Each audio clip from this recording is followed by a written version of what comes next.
So we've harvested the garlic, at least the first phase of the garlic. This is all the music type of hardneck garlic. It's called music. There are 32 bulbs in varying sizes. The larger bulbs like this we will keep for next year's planting. The smaller bulbs we'll eat and so on. But anyhow, the way we prepare this is you just brush off some of the excess dirt.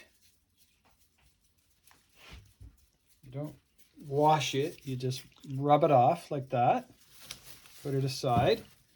And then there are 32, so what we're going to do is we're going to make 4 bundles of 8. And we're going to tie them together with twine. And then we're going to hang them in the drive shed for approximately 3 weeks to get them good and dry. And then we'll trim them. We'll maybe braid some, and we'll store a bunch.